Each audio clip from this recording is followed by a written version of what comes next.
The mill race runs behind the powder works, hand-dug, stone-lined, dropping sharply from the Pennsylvania Piedmont to the Delaware coastal plain. It is November 30th, 1915, a Tuesday. Cold. Inside the packing house, workers are filling pellets. Many of them are teenagers, the youngest employees in the yards. Their fathers worked these mills. Their grandfathers, too. Some of their families have been here since 1803, when 3 boats of Irishmen arrived to build the first walls. The walls are 3 feet thick. Granite, designed to channel an explosion outward, over the creek, away from the other buildings. The 4th wall is pine, 1 inch thick, the blowout wall. It faces the Brandywine. At the moment of ignition, the physics are simple. The blast follows the path of least resistance. Stone holds, wood surrenders. The force goes out and takes everything inside with it. 30 workers die. The blast carries them across the creek, into the trees, onto the roofs of the company houses where their families live. This is the 279th explosion in 113 years. 9 more will follow before the mills close in 1921. The DuPont Company will record each death in leather-bound ledgers called the petty ledgers, the same books that track worker wages. Doctor fees. School taxes. Rent for company housing. Passage debt for the boats that brought their grandparents from Ireland. Every deduction itemized, every explosion documented, every widow pensioned, free housing, lifetime payments. But here is what the ledgers might also reveal. If anyone thought to calculate, the cost of a widow is pension for 40 years versus the cost of building a mill where nobody dies. Which number is smaller? The Brandywine drops steeply through the Piedmont, one of the fastest descents on the eastern seaboard. In 1802, that falling water is the only industrial power source in America. Steam is experimental, electricity is a parlor trick, but gravity is free, and gravity never stops. Eleuthère Irénée Dupont knows water. He trained under Antoine Lavoisier at the French Royal Powder Works before the Revolution took Lavoisier's head. Now Dupont stands on a hill in Delaware, watching the Brandywine cut through granite, and he sees something no one else sees. He sees a cage. The physics are simple. Gunpowder requires 3 ingredients: charcoal, sulfur, saltpeter. Mixing them requires power. Crushing, rolling, grinding. The heavier the wheels, the finer the powder. The finer the powder, the more explosive the result. Water wheels can spin 8-ton grinding stones all day, all night, forever, as long as the river flows. DuPont pays $6,740 for 95 acres. A working dam, a mill race already dug, willow trees along the banks for charcoal, stone quarries nearby for blast walls, the Delaware River close enough to ship in saltpeter from India, sulfur from Sicily. Everything a powder works needs, everything in one place, unmovable. But who would work here?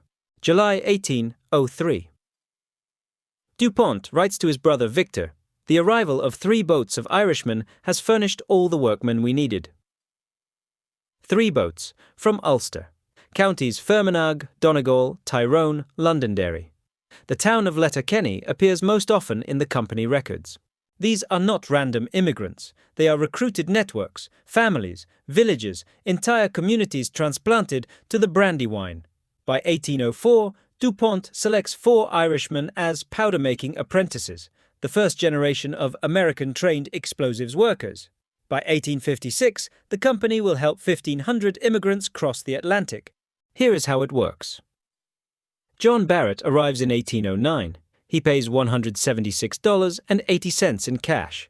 DuPont pays the remaining $232.51. That balance is deducted from Barrett's wages. He is not a slave. He is not indentured. He is simply in debt to the company that employs him, houses him, and sells him everything he needs. The company builds housing for 30 workers initially, then entire villages, Upper Banks, Charles Banks, Duck Street, and Chicken Alley, 4 to 6 row homes each. Walker's Bank, Henry Clay Village.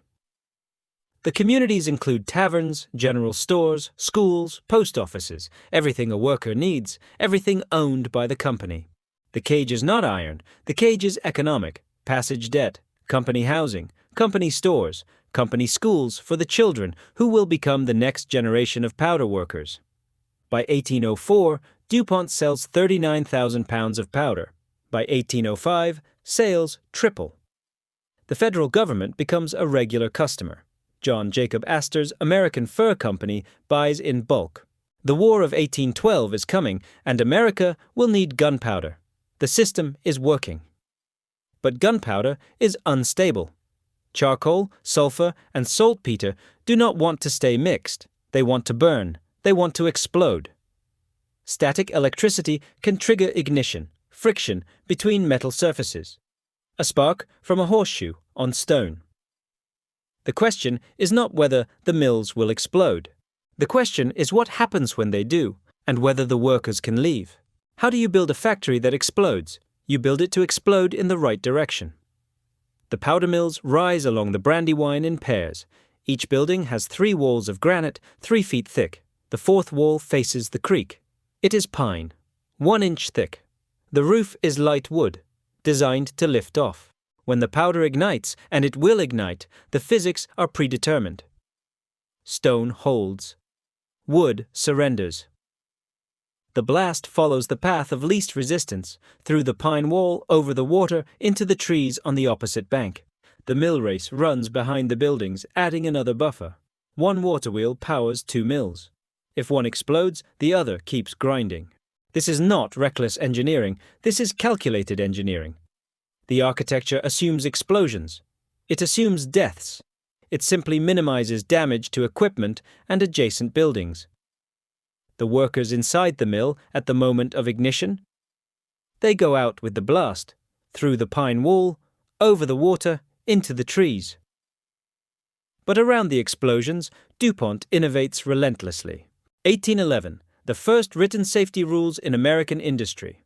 No matches, no tobacco, no alcohol on company property, immediate dismissal for intoxication, no metal objects that could strike sparks.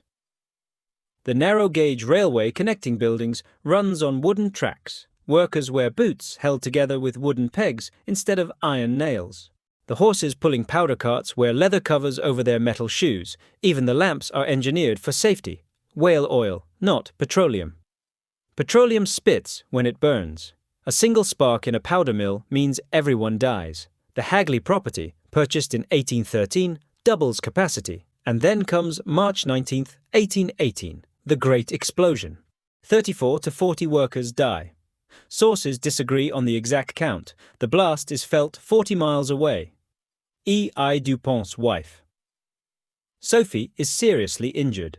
Children in the company school, built on the hillside above the mills, are hurt by flying debris. The DuPonts bury the dead, repair the mills, resume production, and then they do something unprecedented. They create a pension system for widows and orphans. Free housing, lifetime payments, virtually unheard of in American industry. E.I. DuPont carries the debt for decades, loans taken specifically to fund the pensions of 40 dead workers' families. This looks like compassion. It may have been compassion.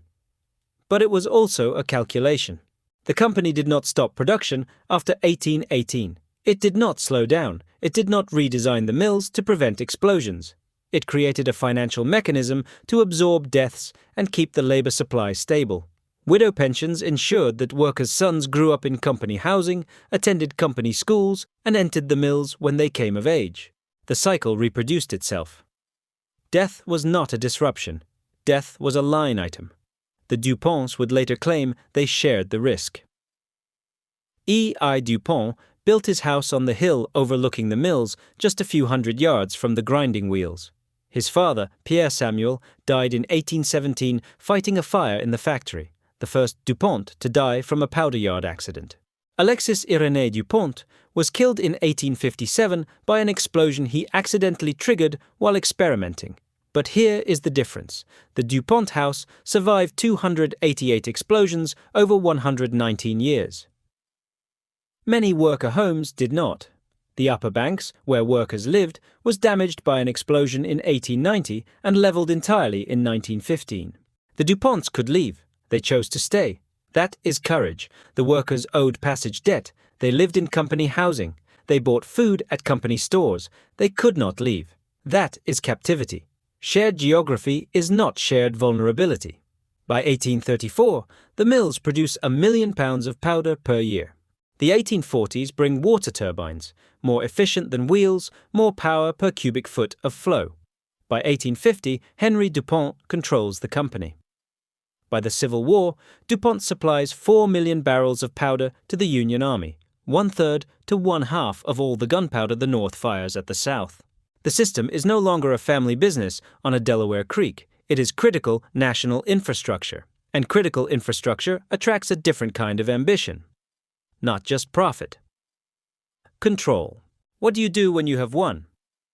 By 1870, DuPont is the largest powder manufacturer in America.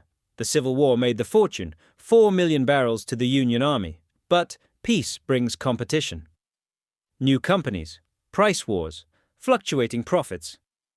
Henry DuPont looks at the market and sees inefficiency. He sees chaos. He sees opportunity.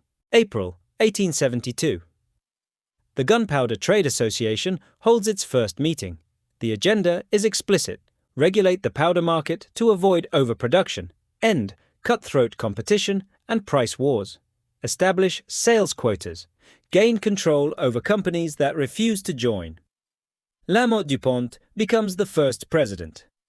The mechanism is elegant. Member firms meet quarterly to set policy. A council on prices meets weekly, to enforce price schedules and hear complaints about violations. Companies that do not join face coordinated pressure. DuPont lends capital to competitors or acquires their stock, forcing compliance through debt or ownership. By 1872, member firms control 72% of the American powder market. This is not a company. This is a cartel. But cartels need protection. Price fixing is fragile. It requires enforcement. It requires looking the other way. It requires political power. The DuPont family is Delaware's largest employer. In a state with 1 congressman and 2 senators, that is not influence. That is control. The DuPonts hold Senate seats across generations. T. Coleman DuPont serves 2 terms and sits on the Republican National Committee from 1908 to 1930. His political machine selects officials throughout Delaware, appointing allies to positions like highway commissioners. And then there is the highway itself. T. Coleman DuPont personally funds the DuPont Highway, U.S. Route 13 and U.S. Route 113, spending roughly $4 million of his own money. He donates the road to the state, philanthropy, the newspapers call it. But the highway runs the length of Delaware, from Selbyville to Wilmington, past every DuPont facility, connecting every shipping point. A gift to the public, or infrastructure built for private benefit, then handed off so the public pays maintenance. The pattern holds for 40 years. Then comes Robert S. Waddell. Waddell is a former DuPont sales agent. In 1906, he launches a crusade against his former employer. He has letters, price agreements, internal documents from his time inside the Gunpowder Trade Association. His allegation: the Powder Trust is bilking the United States government to the tune of $2,520,000 per year in illegal profits through its monopoly on military gunpowder. Every bullet the Army fires, every shell the Navy loads, every blast that clears a railroad tunnel or opens a mine shaft.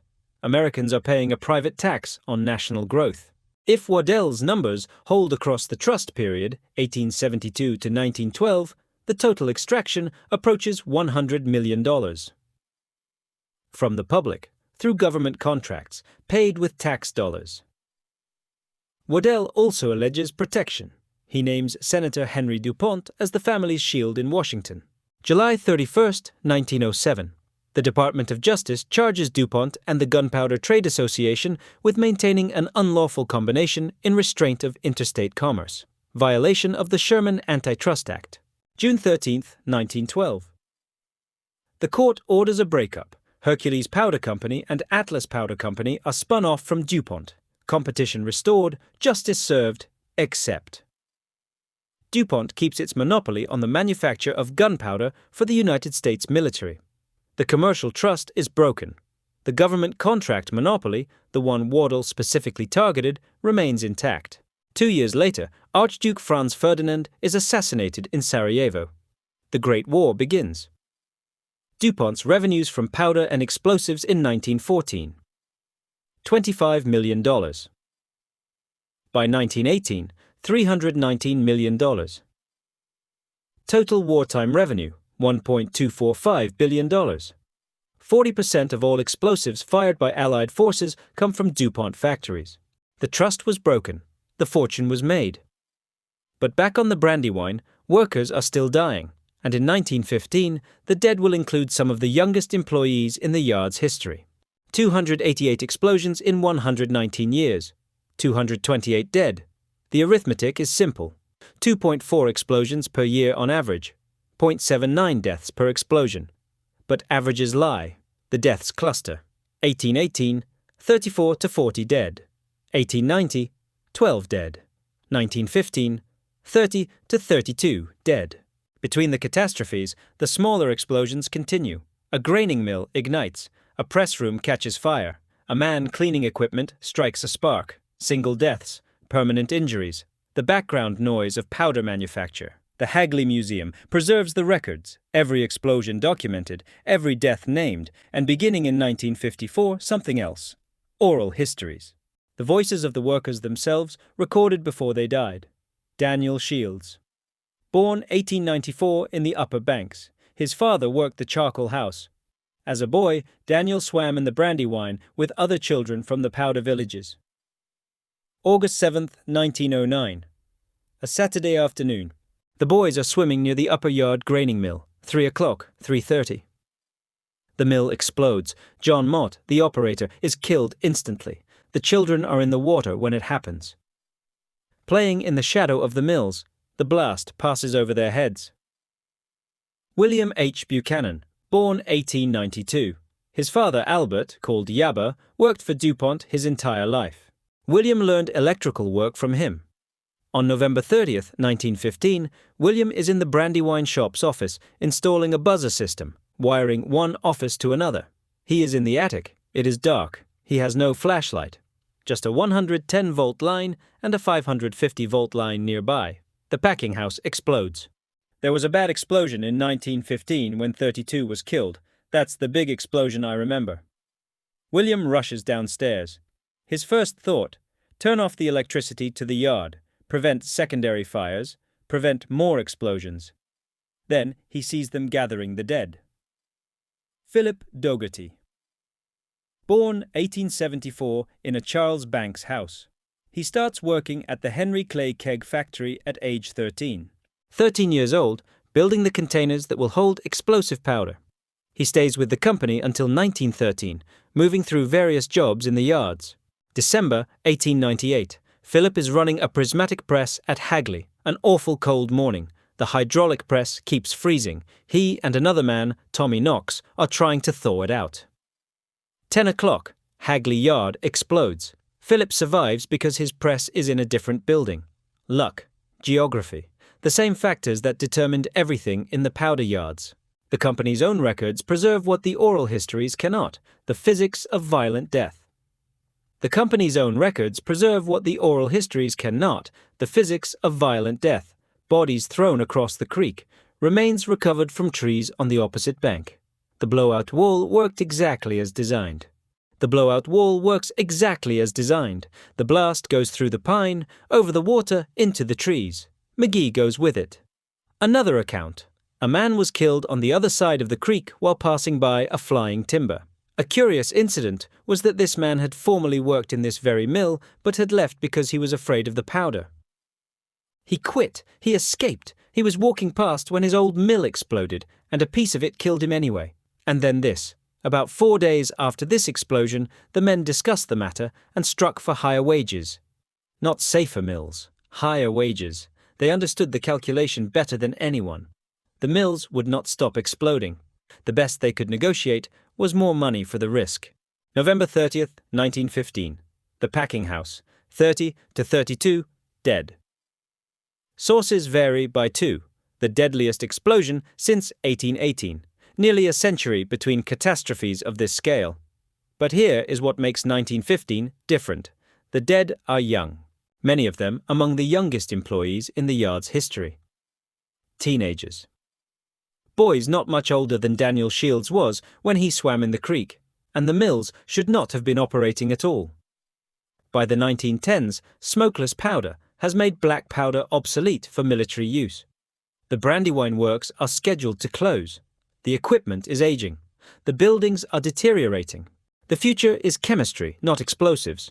DuPont is already building the experimental station across the creek, the research facility that will develop nylon, cellophane, Teflon. But then the war begins. The federal government requests that DuPont keep the Brandywine mills open until after the end of World War I. The Army needs powder, any powder. The old mills can still produce. Young workers die making ammunition for a war 3,000 miles away. The 1915 explosion does not just kill workers. It destroys their homes. The Upper Banks, where powder families have lived for over a century, was damaged by the 1890 explosion. 1915 levels what remains. The explosions take lives. Then they take the houses. The same houses the company provided. The same houses that kept workers bound to the job. Even the architecture of dependency eventually becomes debris. What was a life worth?